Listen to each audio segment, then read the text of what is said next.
Hi guys, meron kaming aso dito. Labrador.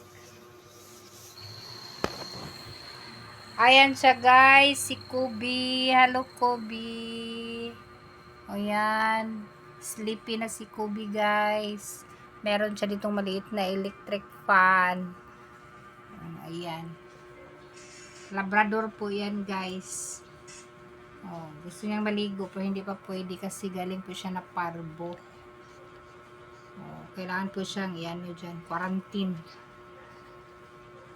After ng magparbo siya, pwede na siyang ilabas dyan. Hirap pag Tagalog. Kobe, Pepe, ang kalat-kalat ng bahay mo. Yan, ang dami mong dyan.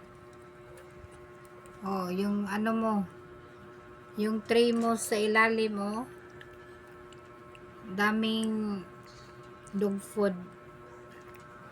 Kagatin mo yan. Kasi yan lumabas guys. Ayan. Hindi pa kumpleto yung ipin niya. Gusto niya nang magkagat-kagat ng mga matitigas. Ang namin guys. Puppy.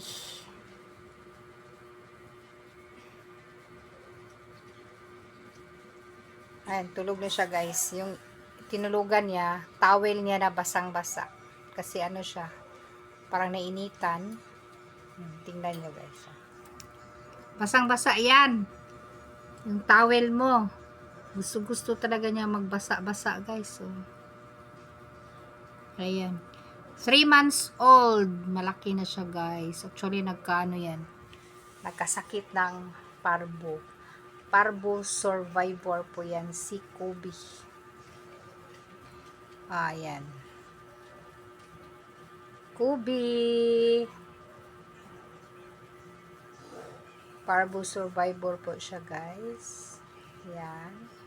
Thank you Lord at hindi siya nawala sa amin. Ayan.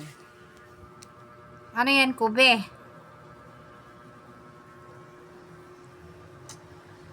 Ayan guys, ang aming Kobe.